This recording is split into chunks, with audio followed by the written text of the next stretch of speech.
What I did want to talk about is the other impacts of domestic and family violence, excuse me, that you might not know about. And chronic stress. Domestic violence and chronic stress can actually cause accelerated ageing and epigenetic changes from toxic stress. And you might look at me and think, what the hell is she talking about? So I'll go through some basic stuff before we jump into some of the technical stuff. So your genetics, your DNA code, is the same in every single cell. So when you get your genes, you get one part from your dad and one part from your mum. And that is the same in every single cell in your body. So when you're born, you're one little cell, the egg meets the sperm, and then that little cell multiplies about 37 trillion times to become the people that we are. So every little cell has the same DNA. But when you think about it, a skin cell looks very different to a liver cell, which looks different to an eye cell. So how does that happen when you've got the same DNA in every single cell? And what happens is that not all your genes are turned on at the same time. So in your liver cell, your liver's genes are turned on, but not your skin genes and your eye genes and likewise. So genes can be turned up or down or on and off, depending on what cell they're in. So when we talk about what your DNA code is, that's your genetic code or your genotype. When we talk about what's turned on and what's not turned on in every particular cell, that's your phenotype. And that can be different in every single cell. You can have identical twins which have the same DNA code, but they look different, they sound different, they have different likes. Their phenotype is different, their epigenetics is different. And epigenetics can be affected by a lot of things. Our experiences, how we were raised, toxins, stress, nutrition, all of those things impact our genes.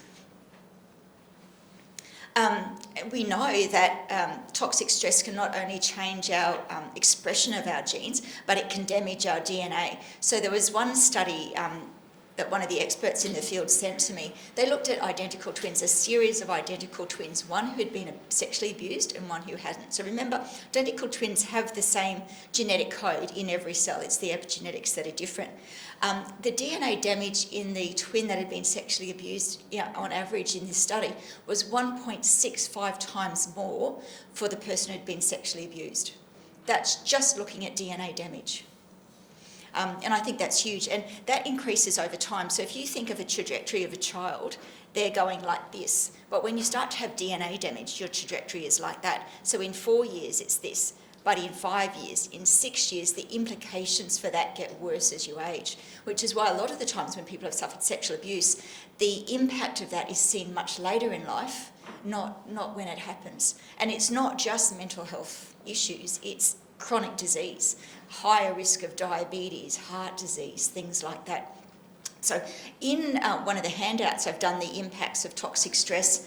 There's a lot of things that cause ageing, but there's a couple of things I wanted to highlight because they're really particular to chronic stress. So all our DNA is wrapped up into these things called chromosomes, and they're all tightly wound together and they're generally in pairs. At the end of each chromosomes, we have these little things called telomeres. They're like little caps on the end of our chromosomes. A bit like, shoelaces. You've got those little aglets on the end of shoelaces that protect your shoelaces. Well, our chromosomes have these things called telomeres, and they shorten with trauma and stress.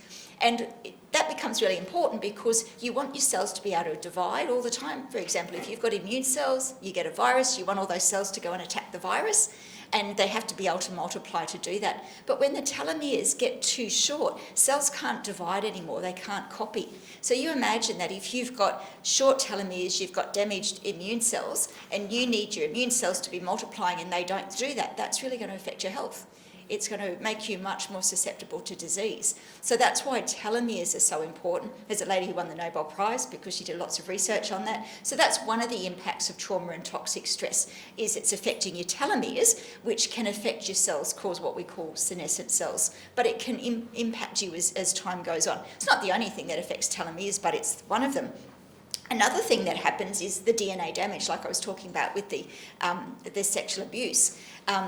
We have genes that are called, there's lots of different types, but some of them help fix damage to DNA. But some people have genes that their particular genes don't fix the damage as well. You might have heard about the BRCA1 gene. Anybody remember hearing about Angelina Jolie had a double mastectomy because she was at high risk of breast cancer?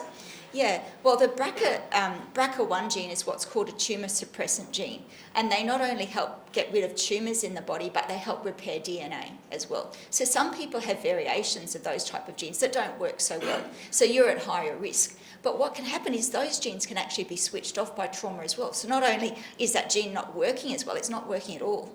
And you can imagine if someone has trauma and some of those important genes, like your trauma suppressant genes, are switched off, what that might mean. It can also switch on genes, I call them bad genes, that you don't want switched on. So there's things like oncogenes. You've heard of oncology, contributes to cancer. So these oncogenes sort of cause cell proliferation and lots of growth, and they contribute to growth and tumours in bodies. And if you've got a lot of them turned on when they shouldn't be, you're at higher risk of cancer. Higher risk if your tumour suppressant genes aren't working so well or they're turned off. So you can see how a lot of this misfunctioning of the epigenetics and switching on and off of genes can lead to a lot of health problems later in life. One of the really big ones is in our bodies, you know, the fight or flight response, you know, when you're under stress, you know, cortisol gets released into your system. And your body's really good at saying, okay, I've got enough cortisol now, we switch it off. A bit like, you know, an air conditioning in a room, you put the air conditioning on and you want the room to cool, but it reaches a point where you go, yep, got enough, don't need any more cool air, otherwise you'll end up freezing. You know, you get too cold. So you've got to have that sort of thermostat. And that's what happens with cortisol in our system. We have these things called glucocorticoid receptors that help know when to stop the level of cortisol in the system. But with trauma, that's one of the genes that can become switched off or malfunction.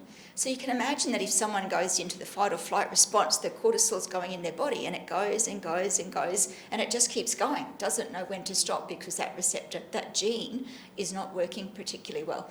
And that's why sometimes we see these people who've suffered trauma have a very heightened stress response. They've been able to look at the hippocampus, a part in the brain, of suicide victims who've suffered abuse, and they see that the epigenetics in that part of the brain is very different in suicide victims. And it's those changes that can change behaviour. It's hard to study in live people because a lot of people don't want to donate a bit of their hippocampus to see what's going on. But one way that they look at what's going with the epigenetics is to look at immune cells, because immune cells are all through your body. So you can actually do tests, and Bev and I have done this, where you give a drop of blood and they look at immune cells and they see what your epigenetics is showing. And they developed these tests a long time ago that looks at ageing depending on which cells are switched on and off, because that changes as we age. And they can determine your chronological biological age by looking at your epigenetics. So you might be 50 in real life, but you might have an epigenetic age of 55, and that means that you're at higher risk of disease or dying and death, because biologically you're older, and you can be younger than that as well. And a lot of that is impacted by trauma and chronic stress. The good news, because that's all a bit depressing if you've suffered trauma, it's not just stress that can change that. So you can have lifestyle interventions, what we call precision medicine interventions, to reverse that. So things like nutrition, getting enough sleep, exercising, all of those things play a role in that. But it's different for everybody because everybody has different genes and everyone has different vulnerabilities. So you can also do these things called genomic testing. Has anybody ever done genetic testing? We hear about it a lot on the news because people like to know about their ancestry, but it's not just used for that. You can do ones that are particular about health. So I thought I'd show you what it looks like. So I've done that, my children have done it. And so one of the tests that's available in Australia is the Smart DNA test. And it looks like, kind of like a stoplight, you know, you can get the green, yellow or the red. To do a test, they send you out the package, and it's a bit like a COVID test. It looks like a little cotton bud, and you rub it on the inside of your cheek, and they take little buccal cells and you put it in a container and you send it away, and then you get these reports. And they look at all these different areas. So one of the areas is this gene called COMT, catechol methyltransferase. And it's in there. I've got a red version, so my version is very slow. But what COMT does, one of its functions is to break down noradrenaline and adrenaline, which are stress hormones. Okay, some people have a version of that gene that does it pretty quickly. And some people like me are pretty slow. So if I'm stressed, I'm going to be breaking down those stress hormones a bit slower than other people. But COMT doesn't just break down noradrenaline and adrenaline. It also helps break down estrogen, what we call catechol-estrogens. Now, that's a pretty important thing because in the body, estrogen can become toxic. I think of it a little bit like water that you use to wash up. So, if you're washing up, you've got hot water and you're adding your detergent, and then if you're doing a lot of dirty plates, there's fats and grease in the water. Once you've finished washing up, that water's pretty yucky, and you wouldn't want that water going into your drinking water or getting circulated back in your system. But sometimes that's what happens with estrogen that's not broken down properly. That toxic estrogen goes back in the system.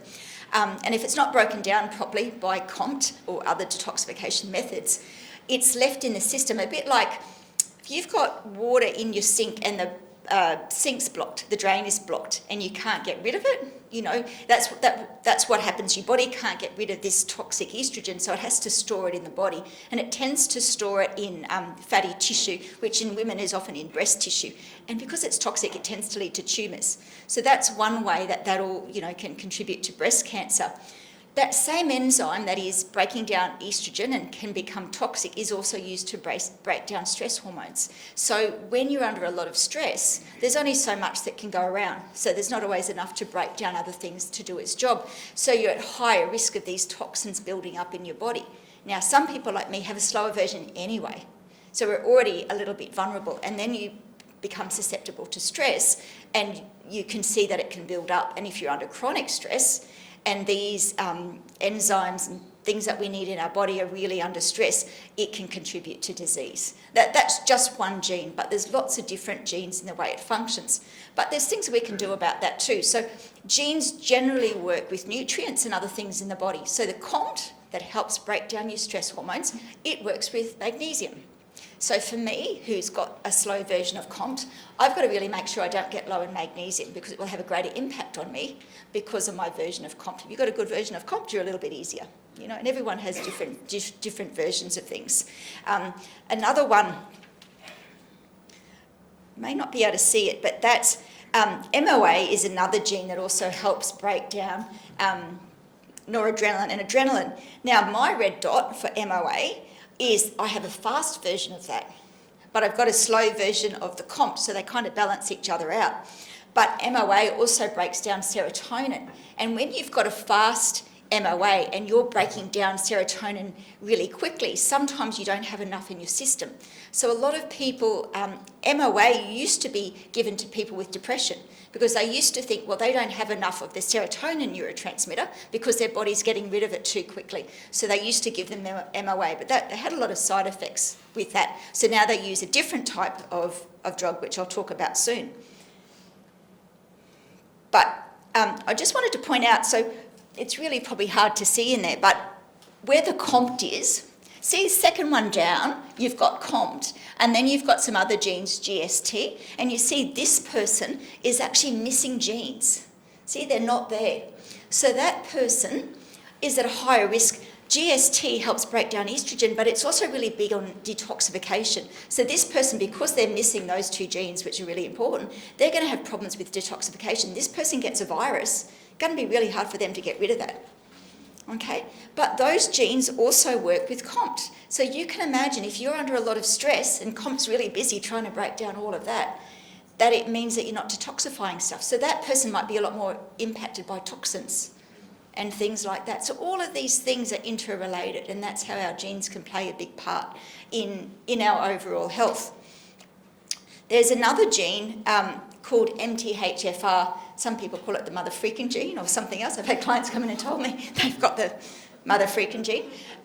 That's important because the way that genes switch on and off is often done by this process of methylation. You have this little methyl group attached to the gene, which stops it being able to be read. Think of those old hotel motel vacancy signs you see outside of hotels? They're hardwired to say no vacancy, but what you actually read from the street depends on what the light is behind it. So if both lights are on, you see no vacancy. If only one light is on, you see vacancy. And genes work a little bit like that. It attaches to the gene to show whether or not it can be read. They can also attach to histones. So in our body, our DNA is round around these little things called histones, and sometimes that is really tight and sometimes it's loose. Think about if you have to go and photocopy an article, if you've got like a A4 piece of paper or pieces of paper, you can stick that through the automatic feeder in the photocopier and it can copy really quickly. What happens if you've got a book like this? It's a pain in the ass to photocopy, isn't it? Because you've got to sit there and open it all up and do it manually. Well, histone's a bit like that. When you've got loose DNA around it, it's much easier to be read. So you think of DNA like the blueprint for our bodies, and it tells our cells what to do. And we have to read that blueprint. And when it's like an A4 sheet of paper and nice and easy to feed through, easy to read. When it's tightly coiled, all stuck in a book, can't read very well. And this process of methylation can control that, whether it's easy to read or not. So sometimes genes that you want to be able to read and be switched on are switched off. So methylation is a process that helps with that. And you can have a gene that means that you don't make a lot of that enzyme. So this MTHFR, if you've got a version, and there's one called the 677, if you've got a red dot for that one, you're probably 70% less able to make that enzyme that you need. That's really, really important. And it helps convert folate to a thing we called SEMI, which is a methyl donor. It's an important process in the body. And a lot of people who've got that poor version have difficulty falling pregnant or high-risk pregnancies. You've probably heard of pregnant people being told to take folate or folic acid. Everyone heard that? Well, in your body, folate is converted to this thing that's really important for DNA synthesis, so important for newborn babies, but it doesn't work on its own. So you need folate, you need B vitamins, you need these other things happening, and through this process of methylation. So if you've got this poor version of this gene, the MTHFR, and you're 70% less able to do that, you can imagine that can have a pretty impact on your health, because that methylation is needed to make serotonin and dopamine, to metabolise hormones. So you can imagine if you're under a lot of stress and your body's needing to do this a lot, and you've got a poor version of that gene, it's going to have impacts. And it can impact in a lot of different ways. Yep? Deanne, with saying all of this, it's good to have this output, but can you naturally enhance your weaknesses? Absolutely. So, yeah. So with COMT, say for example, you take more magnesium. MTHFR, people need to be careful of their B vitamins and folate. Okay? Different genes work with different things. Sometimes iron is really important, estrogen's important. Yep. Does that also then relate back to you get a description of your gut in this diagnosis as well? Because yes, you can take your supplements, but if your gut is not able to absorb those supplements, yeah, absolutely. how does that work? So does that give you the overall of everything that you... Absolutely, really true, and lots of different things can impact that. So personal example I had is I had a sore shoulder, so I was taking some Nurofen, which is bad for your gut, in case anybody doesn't know. And I was having constantly low iron, and so the doctor had sent me in for a gastroscopy to see, what might be going on. And as it turned out, I had a polyp in my small intestine, which was causing some internal bleeding, which was causing that. And once they got rid of that, that helped with my iron. But when I'd gone in for the follow-up, the doctor said to me, "What have you been doing? Your gut's terrible. You've got these big holes in your gut." And I said, "Oh, I've just been taking Nurofen for my shoulder." And he said, "You've got to stop that, because there's all these problems that will flow from that." So, and when you've got like celiac disease or gluten sensitivity, you've got problems with your gut, you don't often absorb a lot of vitamins. And things like iron are really important. It's a cofactor in the synthesis of serotonin, dopamine. Don't know how many people know, but dopamine is used to make noradrenaline and adrenaline. Did you all know that? So when you're under a lot of stress, dopamine can become depleted. And it's kind of your motivation, neurotransmitter that you really need. This helps explain what you were talking about earlier with the ACEs and adverse childhood experiences, which are chronic, I guess, for a childhood.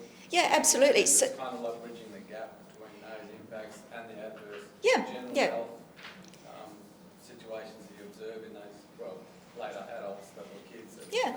Yeah, there's some infograms that hopefully you've got in your workbooks on inflammation, because one thing we know, some genes make you more susceptible to inflammation, and through various processes with chronic stress you can have a lot of inflammation in your body. I was really quite disappointed. I saw a report by Anne Rose talking about the link between domestic violence and mental health in children that was put out last year. And they just talked about dysregulation of the HPA axis, but they didn't talk about epigenetics at all, or genetics. And so I wrote to Anne Rose and I said, you really need to do some research on this, because there's proven research and you've missed a big part in your report. And Anne Rose is really the major organisation for women's safety and children's safety in Australia. And when they're not talking about it, that's a bit of a problem, which is part of the reason we got this grant, by the way, because we were talking about that stuff. But yeah, there's some really good early expressions can alter gene expression. You know, you can read that. I talk about the bathtub effect, you know, when your bath's full. The scientific term for that is allostatic load. And if you look at this booklet, Connecting the Brain to the Rest of the Body, there's a nice little diagram about that on page 4. And it talks about when you're constantly going from that fight or flight response to the parasympathetic response, that wear and tear on the body is really damaging. And you can see the photo of the person trying to balance the seesaw and then being weighted down. High allostatic load, but I just like to talk about it as the bathtub effect. Your bathtub is overflowing. You know, you've got a full load or you've got allostatic overload, which is your bathtub is overflowing. The stress is too much. And that chronic stress doesn't just cause depression and anxiety, it can have a whole range of effects, damaging DNA, shortening telomeres, causing accelerated ageing, methylation changes, and the risk, you know, it goes on. But the way everybody is affected is different. It's different for everybody because everyone has different nutritional requirements because of their genes. So there's a really excellent book by William Walsh called Nutrient Power. He talks a lot about this stuff in there. So depending on your gene type, you will have different requirements. These are excellent, all excellent books. This one was now seeing the epigenetics of stress and stress disorders, what causes PTSD, that sort of stuff. All very new. You wouldn't see this 5 years ago. But William Walsh in his book talks a bit about a condition called pyroluria, where people, pyrroles when they're excreted from the body tend to take B6 and zinc from the body. So people have lots of pyrrole, get really deficient in zinc and B6. And they're really important vitamins for mental health. So a lot of people who have pyroluria end up with schizophrenia because they're depleted in those. The treatment is you take B6 and zinc.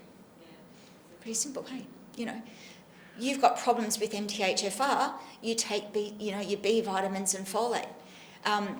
Iron, some people are deficient in iron. But for some people, iron is dangerous. If you've got hematomacrosis, iron can build up in your cells.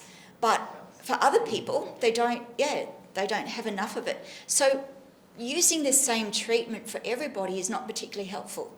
So a lot of the antidepressant medications, the SSRI, selective serotonin reuptake inhibitors, kind of assume that you're an undermethylator, like the people with the slow MTHFR. But some people are high methylators. You give that type of antidepressant to a high overmethylator, really bad results. Okay? And that's why it's so important to be understanding that different people respond differently to drugs. You might have someone, there's this thing called CYP450 detoxification system, and everybody detoxifies things differently. Some people, if you give them codeine, they process that really quickly. You give them a normal amount of codeine, it'll be like an overdose, and it can kill people. If for a slow one, it might not have any effect. Kind of really works for those people in the middle. Really big changes. Some people can drink a lot of coffee. Some people get hyped up on half a cup. Some people respond differently to alcohol or chocolate. That's all your CYP450 detoxification system. There's lots of differences that can happen. And I think sometimes it's really invalidating for people who've been through coercive control and they're feeling crappy and they're given antidepressants which don't work for them. And then they say, well, you just need to snap out of it or you get over it. But actually, we know that a lot of the drugs don't work for a lot of people. And for some people, they're harmful. And I've seen court make orders saying, you're going to see your kids, you've got to look after your mental health, you've got to take this medication. They don't understand that medication that the doctors really just trial and error may be harmful to them, but they're criticised if they go off it. You know, and that's why it's really important that we're educating doctors about, and the judges, about how people respond so differently to things, and validating people's experiences. Yeah, that medication might be bad for you. And we're actually seeing this in government documents now. So